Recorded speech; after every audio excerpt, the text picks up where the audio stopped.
선우은숙 씨의 친언니를 강제추행한 혐의로 아나운서 출신 방송인이죠. 유영재 씨가 재판을 받고 있는데요. 그동안 재판 과정에서 아주 충격적인 사실이 알려졌다고 합니다. 정말 입에 담을 수 없을 정도의 흉측한 피해를 당했다라는 주장이 나왔습니다. 자, 먼저 오늘 재판에서는요, 선우은숙 씨 측에서 직접 선우은숙 씨가 나간답니다. 직접 출석을 한다고 하는데 어떤 얘기를 할까요? 변호사는 선우은숙 씨가 이런 얘기를 할 예정이다라고 사건 파일에 전해왔습니다. 선우은숙 씨가 참고인으로 법원에 출석해서 그때 당시의 정황에 관련된 설명을 할 예정입니다. 피해 사실을 언제 들었는지, 그때 왜 언니분이 선우은숙 씨한테 이런 이야기를 했는지, 그때 선우은숙 씨는 이런 이야기를 듣고서 또 어떠한 충격을 받았었는지, 이런 내용들의 이야기가 오고 갈 예정입니다. 자, 일단 저희들도 이 방송에서는 재판정에서 나왔다는 그 증언을 다 전해드리기 어렵습니다. 그 점을 먼저 말씀드리고, 자, 공판이 3시부터 이제 시작이 됐겠네요. 네, 지금 한창 진행 중인 상황일 거라는 생각이 드는데요. 배우 선우은숙 씨가 직접 재판에 증인으로 나선 것으로 보입니다. 자신의 친언니를 강제추행한 혐의로 기소된 유영재 씨 재판에 출석을 하게 된 건데, 선우은숙 씨 측 변호인 얘기에 따르면 저희 사건 파일 24에 오늘 공판이 오후 3시 시작한다고 알려왔습니다. 지금 3시가 조금 넘었으니까 한창 진행 중이거나 아니면 곧 시작이 될 거라는 생각이 드는데요. 오늘 어떤 내용의 증언이 나올지는 아직 지금 공판이 진행 중인 상황이기 때문에 저희가 확인을 할 수는 없지만은, 예상하기로는 자기 친언니한테 강제수행 피해 사실을 아마 들었을 겁니다. 그 들었을 때의 정황이라든가 어떤 이야기를 들었는지, 그리고 들었을 때 당신의 심경은 어떤지, 이런 얘기들을 하게 되면 피해자인 친언니의 이 진술 내용과 합일 확정되는지 이 부분을 확인을 할 수가 있는 부분이거든요. 그래서 아마 이런 부분에 대한 증언이 이루어질 거라는 생각이 들고, 선우은숙 씨의 어떤 증언이 물론 이 피해자 측에 가까운 사람의 증인이기 때문에 어느 정도 신빙성에 대해서는 감안할 여지는 있다 할지라도, 특히 이런 강제추행 사건에서 이 두 사람만 있는 공간에서 은밀하게 내밀하게 이루어진 범죄 같은 경우에는 피해자 진술의 일관성과 그 신빙성이 굉장히 중요한 범죄 사실 평가의 요소로 쓰이거든요. 그래서 아마 피해자인 친언니의 진술, 피해 진술 내용에 힘을 실어주는 내용이 되지 않을까 싶습니다. 예. 최근 열린 공판에서 선우은숙 씨의 친언니가 이런 일까지 겪었습니다라면서 피해 사실을 진술한 내용이 일부 알려지기도 했습니다. 대체 무슨 일이 있었던 건지 변호인에게 관련 이야기를 들어봤습니다. 이 많은 언론을 통해 알려진 바와 같이 입에 담을 수 없을 정도로 굉장히 흉측한 피해를 당했습니다. 선우은숙 씨 언니분께서는 굉장히 큰 고통을 받으셨고, 지금도 정신과 치료를 계속 받으실 정도로 굉장히 큰 정신적 상처를 현재까지도 입고 살아가고 계십니다.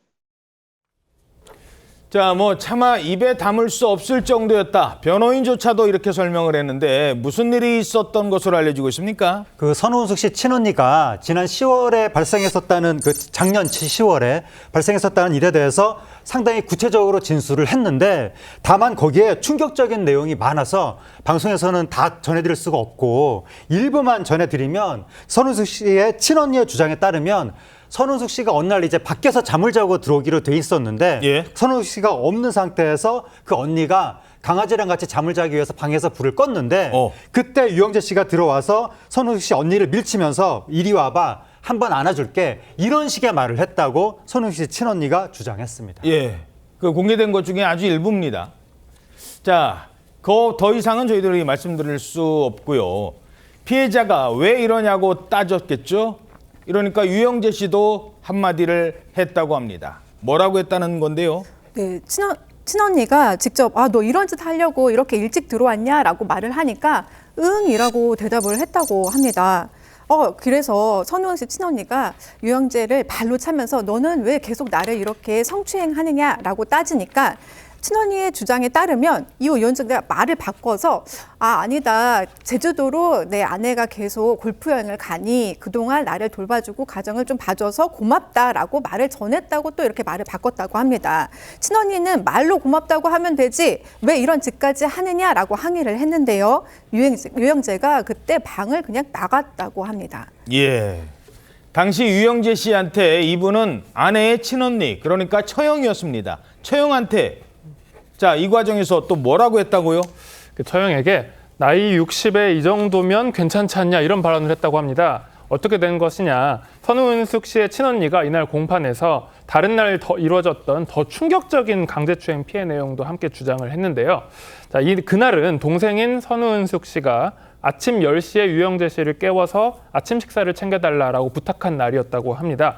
실제로 10시가 되어서 이 선우은숙 씨의 언니가 방문을 두드렸더니 유영재 씨가 침대에서 옷을 갖춰 입지 않은 채로 앉아 있었다고 합니다. 어호. 예, 선우은숙 씨의 친언니가 나와서 밥 먹어라라고 얘기를 했더니 유영재 씨가 이 옷을 제대로 갖춰 입지 않은 상태로 따라 나왔다라고 주장을 했는데요.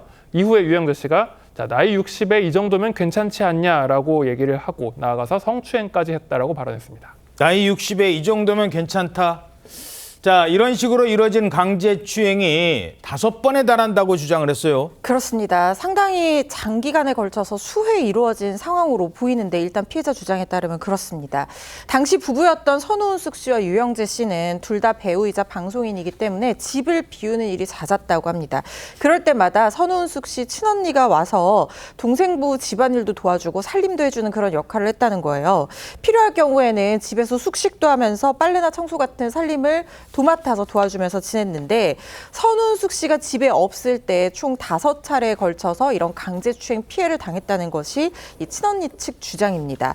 다만 그 강제추행의 어떤 구체적인 내용에 대해서는 2차 피해 가능성이 있기 때문에 사실 그동안은 손을 잡거나 어깨동무를 하는 등 그 이상의 어떤 상황이 있었다. 이 정도로 포괄적으로 좀 알려졌습니다만 지난 재판, 그러니까 재판이 지금 여러 번 진행이 중인 상황이잖아요. 예. 재판에서 피해자가 피해 사실을 직접 진술한 것이 일부 보도를 통해서 알려지면서 그 피해 양상이 상당히 심각하다는 것이 언론을 통해서 지금 보도가 된 상황입니다.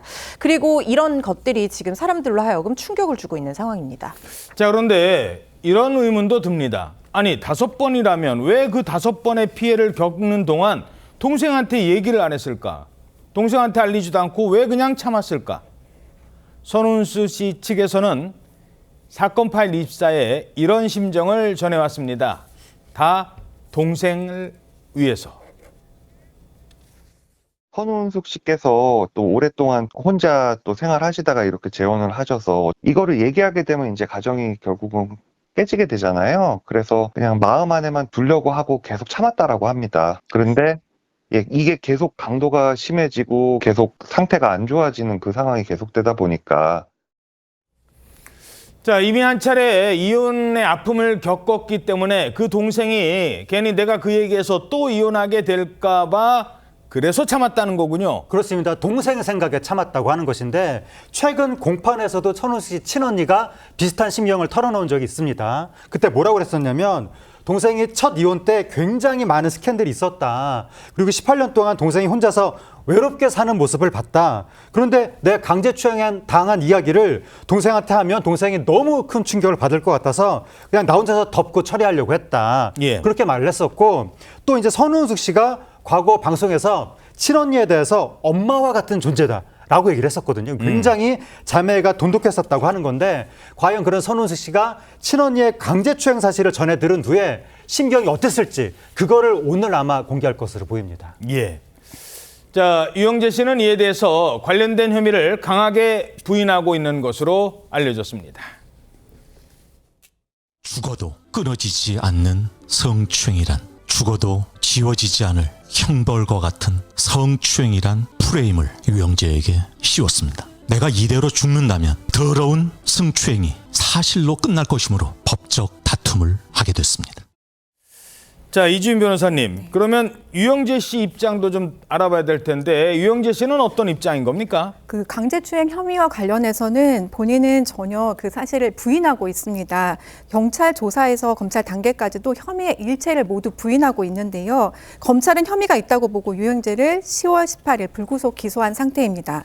지난달 12일에 열린 첫 공판에 출석한 유영재가 선운숙의 친언니를 강제 추행한 사실은 없다라며 자신의 혐의를 일체 부인했는데요. 자신이 운영하던 유튜브 채널을 통해서 죽어도 끊어지지 않는 성추행, 죽어도 지워지지 않을 형벌과 같은 프레임을 나에게 씌웠다. 내가 이대로 죽는다면 더러운 성추행이 사실로 끝날 것이므로 법적 다툼을 하게 됐다라고 반박하기도 했다고 합니다. 자, 유영재 씨는 현재 법률 소송이기 때문에 관련된 또 방어를 하고 있는 것으로 알려지고 있습니다. 하지만 구체적으로 뭐라고 증언했는지는 알려지지 않고 있습니다.